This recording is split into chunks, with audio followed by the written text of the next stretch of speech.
Cuidado com o tapinha nas costas. Pode ser o passado te assombrando. Não é porque você faz uma coisa há 20 anos, 30, que você está preparado para fazer.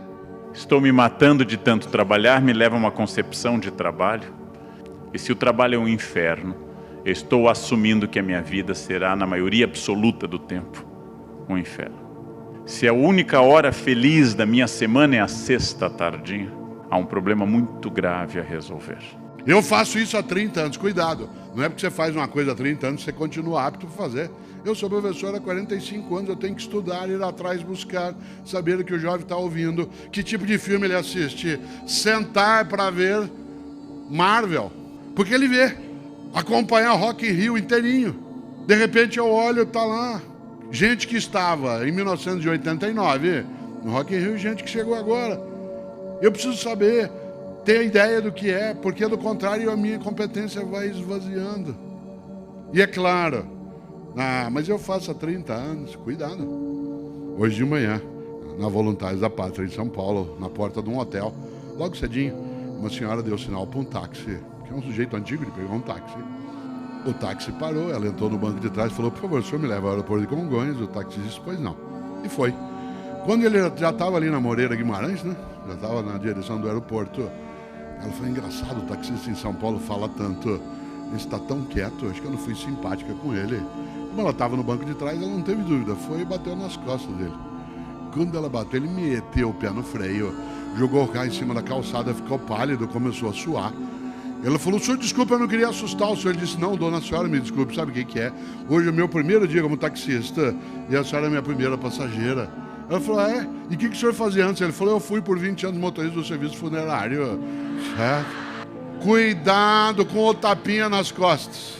Pode ser o passado te assombrando. Não é porque você faz uma coisa há 20 anos, 30, que você está preparado para fazer. No mundo de mudança e velocidade, nós temos o vir à tona, a emergência, vir à tona, emergir, de múltiplos paradigmas, modos de fazer, de pensar.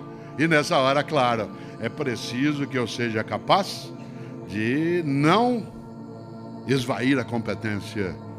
Eu o cito em alguns livros, porque eu gosto demais. Beda, que é chamado de São Beda, né, por católicos, ortodoxos, luteranos e também anglicanos. Beda, ele diz algo que eu vou repetir 2 vezes. Ele diz: há 3 caminhos para o fracasso. 3 caminhos para o fracasso. Primeiro, não ensinar o que se sabe. Segundo, não praticar o que se ensina. E terceiro, não perguntar o que se ignora. Digo de novo: há 3 caminhos para o fracasso. Não ensinar o que se sabe, não praticar o que se ensina e não perguntar o que se ignora. Vamos inverter. A você, servidor e servidor público, aqui ou fora daqui, pessoas que colocam o poder da autoridade, do conhecimento, da capacidade a serviço de uma população que precisa. Vamos inverter. Há 3 caminhos para o sucesso. Ensinar o que se sabe, isto é, generosidade mental. Segundo, praticar o que se ensina, ou seja, coerência ética. E terceiro, perguntar o que se ignora, isto é, humildade intelectual. Estas são 3 trilhas virtuosas para um passado honroso daqui a 30, 40 anos. Generosidade mental, coerência ética e humildade intelectual. Nós vivemos hoje múltiplos paradigmas. É necessário que a gente tenha coerência ética de praticar aquilo que ensina. Tenha generosidade mental para repartir o que sabe. Mas especialmente, e eu quero usar os teus 3 minutos finais de desespero nessa direção, já se foi mais de 1 hora, você nem notou, você estava cochilando.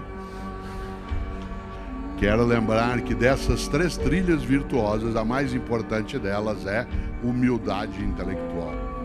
Isto é, eu saber que eu não sei todas as coisas. E que se eu quiser não me tornar medíocre, eu preciso estar disponível, permeável a conhecer aquilo que ainda não conheço. Aliás, porque só conhecendo aquilo que não conheço, poderei avaliar se ele tem cabimento no que fazemos ou não. E nesse sentido, abrir a cabeça para o mundo que chega. Num mundo em que eu posso desde publicar, escrever livros em plataforma papel, como no mundo digital, fazer cursos presenciais, ou como tenho eu, curso online de filosofia. Fazer aquilo que nos permite uma capacidade de fazer essas pontes todas dos nossos tempos de existência, mas acima de tudo, comemorar com humildade. E uma pessoa que tem humildade sabe que não se deve confundir humildade com subserviência. Uma pessoa subserviente é aquela que se dobra, que se humilha, que se enfraquece. Uma pessoa humilde é aquela que sabe que não sabe tudo, é aquela que sabe que não é a única que sabe, aquela que sabe que a outra pessoa sabe que ela não sabe, aquela que sabe que ela e outra pessoa saberão muita coisa juntas, aquela que sabe que ela e outra pessoa nunca saberão tudo que pode ser sabido. Foi claro? Humildade intelectual, generosidade mental e coerência ética. Preste atenção, a humildade intelectual nos coloca a necessidade, inclusive, de prestar atenção em quem não concorda com a gente. Uma das coisas mais tolas é achar que já sabe tudo que pode ser sabido e tudo que é necessário. Eu, Cortella, nunca esqueço. Cautela, um adversário fraco te enfraquece, um concorrente burro te emburrece, uma oposição frágil fragiliza um governo.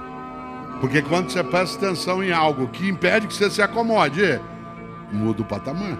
Eu, Cortella, quando secretário de Educação na capital paulista, uma parte do trabalho bom que a equipe fez, não foi só isso, mas também isso, a gente deveu a uma oposição muito bem feita. Porque a oposição bem feita, aquela que é respeitosa, mas que também não é negligente, permite que a gente não fique, eu faço o que eu posso. Aliás, eu nunca esqueço de um vereador, que hoje é deputado federal, e que infernizava a minha vida. E eu sou grato a ele. Quando eu encontro com ele, eu agradeço em nome da minha equipe, porque ele, para o meu desespero, era o presidente da Comissão de Educação da Câmara Municipal. E ele era da oposição. E por lei, ele podia chamar a mim, executivo, toda semana na Câmara para prestar esclarecimento. E ele chamava. E toda semana eu tinha que ir. Um dia, inclusive, na Câmara, eu cheguei a perder a cabeça na discussão e pratiquei aquilo que chamaria de desacato. Ele não notou na hora, senão ele teria mandado me prender. Porque na hora da discussão, uma hora eu falei, vereador, meu sonho é dar o nome de Vossa Excelência para uma escola municipal. Ele falou, mas não pode nome de gente viva. Eu falei, então.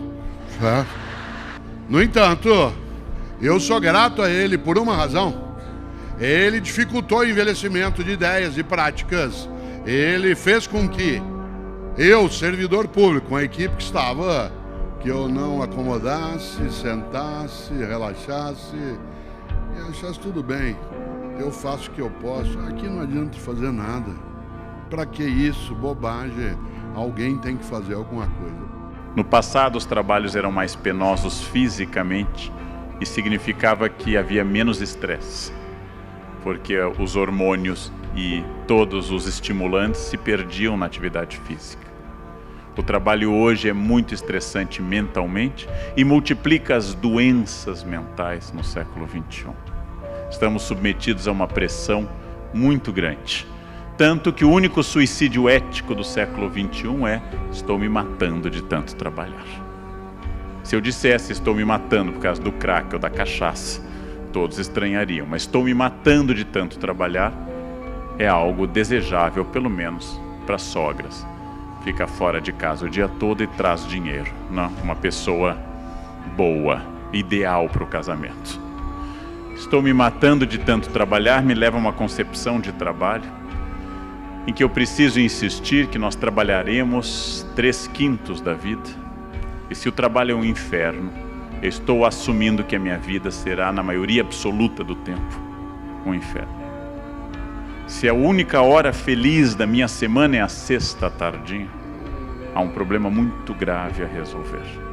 É claro, desde que eu era muito jovem, eu detesto colegas que chegam com excesso de entusiasmo às segundas e dizem um bom dia alto e cheio de energia. Segunda de manhã não é um momento para esse tipo de bom dia. Se alguém entra dizendo bom dia, afastem-se dessa pessoa, ela tem problemas. Esse é um bom dia mais possível a partir de quarta-feira. Segunda a gente deve dizer oi, pronto. começar a trabalhar. Tal como os senhores, eu também fico cansado, mas aprendi há alguns anos que uma das chaves da felicidade do trabalho é viver o momento que eu estou. Aprendi há alguns anos que quando eu entro num ambiente como esse, eu estou nele. E não estou pensando que hoje à tarde eu tenho um voo até o Rio, e de lá vão me pegar de carro, atravessar a ponte e ir até o hotel em Niterói. E de lá, após a palestra, eu pego um outro carro para ir até o Leblon, onde estarei para a próxima palestra. E de lá eu tenho que sair correndo, porque eu tenho que gravar um Jornal da Cultura. Se eu começar assim, eu vou conseguir de forma fabulosa tornar este momento um momento ansioso e o próximo também. E só serei libertado deste círculo pela morte. Então, onde eu estou, eu estou. Escrevi um texto para o Estadão, que ainda não saiu, sobre presentes, vai sair só em outubro, dizendo que hoje um dos presentes mais importantes que eu posso dar a alguém é estar com essa pessoa. Por exemplo, ofertar a alguém um jantar no qual eu não leve o celular e preste atenção o tempo todo durante o jantar. Um desafio fabuloso, dar-se, viver o tempo. Meu colega Clóvis de Barros Filho, um grande professor, um grande pensador, com quem tive o privilégio de escrever um livro que faz bastante sucesso nesse momento, Felicidade ou Morte, contou a história no lançamento do livro, e eu copio dele essa história, não é minha, a ética manda dar o autor. O professor Clóvis contou a história, como ele percebeu uma coisa. E quando ele estava, na sua época, no ensino primário, disseram para ele que o ginásio era legal. No ginásio disseram que não, era o colégio. Lá é que as coisas aconteceriam. Assim que ele entrou no colégio, começaram a falar de vestibular e que a faculdade seria o momento dele encontrar a sua carreira. Felicidade é só depois, na faculdade. Entrando na faculdade, disseram, sem estágio você não é ninguém, porque é só o estágio que lhe ensina alguma coisa. Então ele entra no estágio, ele dizem no primeiro dia, só quando você for efetivado é que vai valer a pena todo esse sofrimento. E ele é efetivado e descobre que está no patamar menos 15 da empresa e que tem um patamar 50 lá em cima, e que se ele perseguir metas que serão dobradas cada vez que ele as alcançar, se ele seguir essa cenourinha diariamente e trabalhar como um condenado, ele chegará lá em cima, naquele lugar, naquela sala. E quando ele chegar lá, já perto do fim da vida, dirão a ele, pode ir para casa, agora vai começar a parte boa da sua vida, a aposentadoria. E ele se aposenta. E ao se aposentar, sente a morte se aproximando, sente-se doente, chama um padre, e o padre o consola, não se preocupe, bom mesmo, vai ser lá em cima. Quando o professor Clóvis contou essa história com mais habilidade para uma plateia, ele queria dizer exatamente que a felicidade tem que ser agora. Ela não pode ser no momento seguinte. A felicidade tem que ser esse momento. E os momentos difíceis dão sentido aos momentos fáceis. Eu não posso conceber o trabalho como um sofrimento contínuo, senão é melhor mudar de trabalho. Eu posso me sentir cansado fisicamente, irritado às vezes. Porém, eu tenho que ter uma concepção do que eu estou fazendo de mim mesmo. Para administrar pessoas, para viver no ambiente de trabalho, para ser alguém, eu tenho que fazer essa pergunta: o que é que nós estamos de fato fazendo de nós mesmos? Que destino eu estou dando à minha existência laboral e à minha existência familiar e afetiva? Que horizonte eu estou construindo? Para onde eu quero ir? Porque se eu não tiver para onde ir, eu vou ser arrastado por ventos e correntes. Essa é uma diferença entre consciência e estratégia e simplesmente existência. No mundo de mudança e velocidade, já imaginou você ficar prisioneiro do mesmo? E ali tinha uma comunidade no Orkut, chamada Eu Tenho Medo do Mesmo. Sabe no que ela era inspirada? Naquela plaquinha que fica em alguns elevadores que diz, antes de entrar no elevador, verifique se o mesmo encontra-se ali parado. Já imaginou, você abre a porta do elevador e o mesmo está lá dentro te esperando, pronto para te pegar. Aliás, tem gente que tinha que ter uma plaquinha dessa na cabeça antes de entrar, verifique se o mesmo encontra-se ali parado. Parado. Atenção, superar, inovar, transformar. A sorte segue a coragem. Esse subtítulo é o nome de um livro meu que saiu esse ano, A Sorte Segue a Coragem, que trata exatamente desse tema.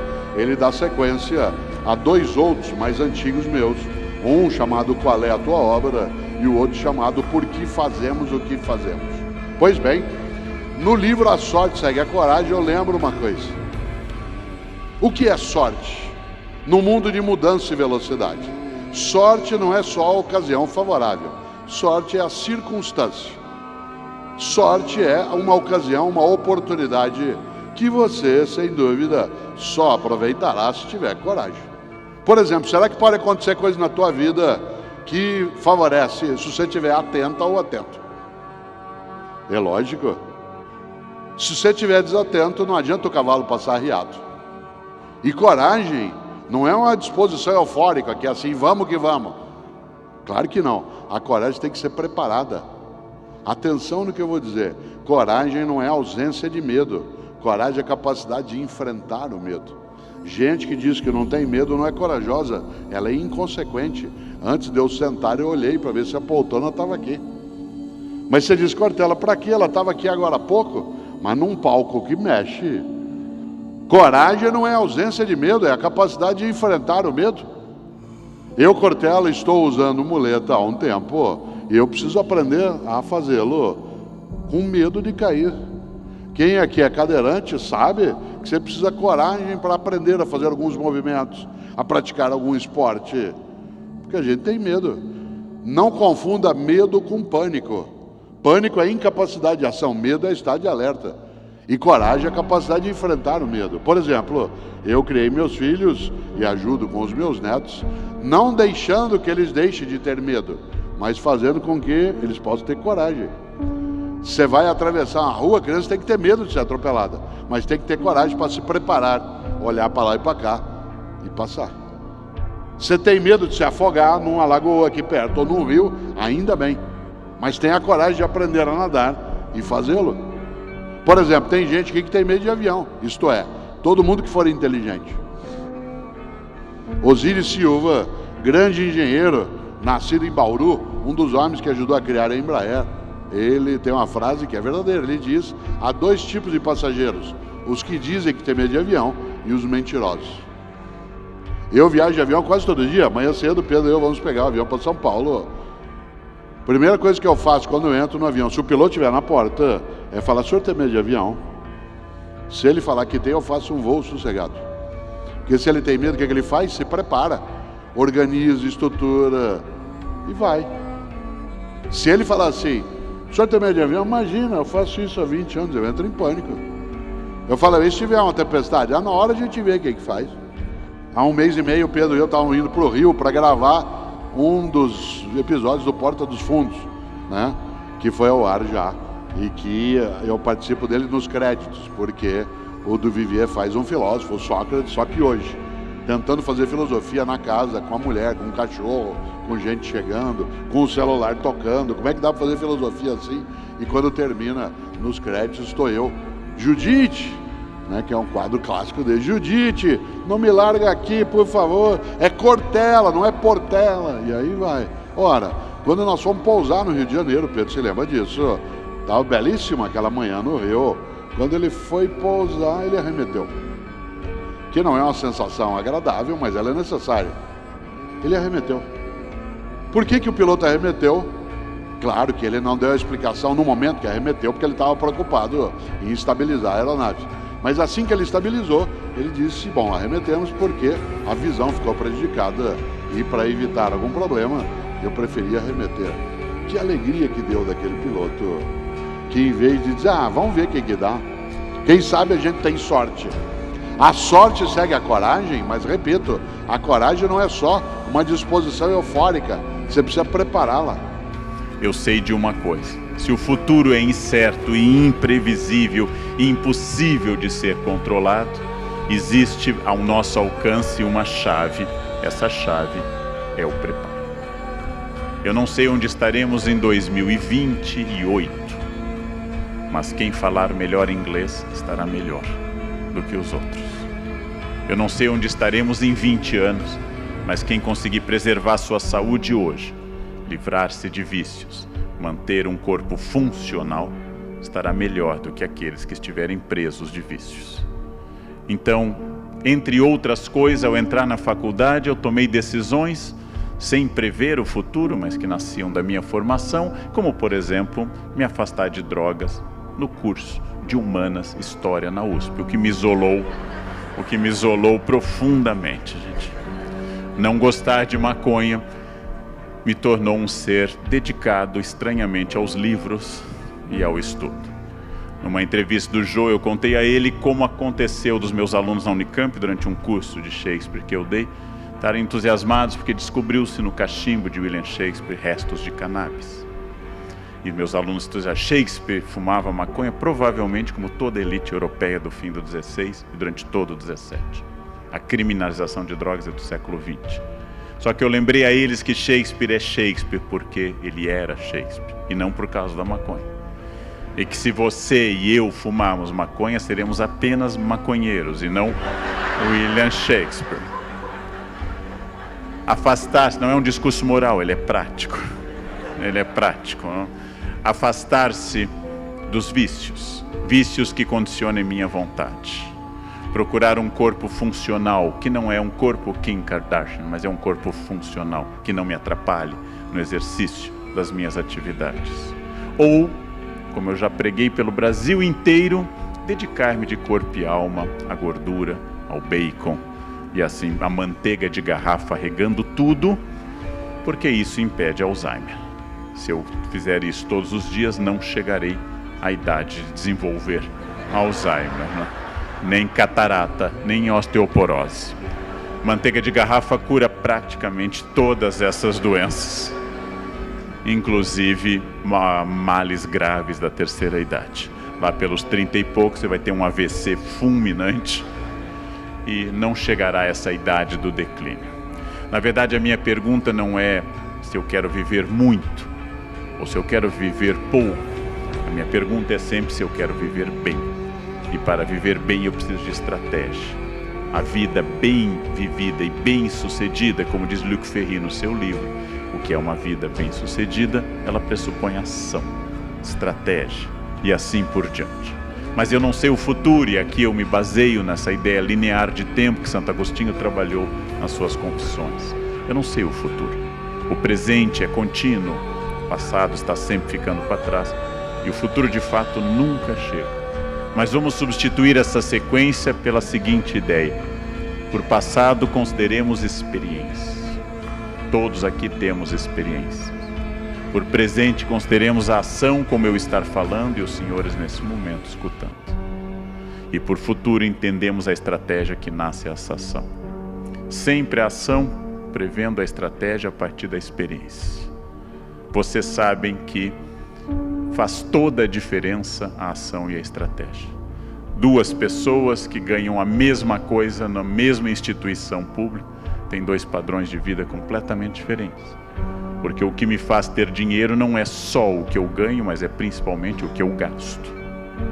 É o que eu gasto que me torna estável ou não.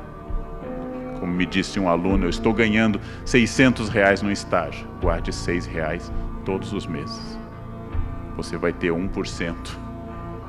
Isso ao final do ano já vai ter 10%. Isso pode se transformar em 50% de um salário. Já é um fundo de emergência muito bom. Ou seja, a estratégia ela é quanto à saúde, a estratégia é quanto às relações afetivas, é quanto ao dinheiro, permanentemente daquilo que eu quero.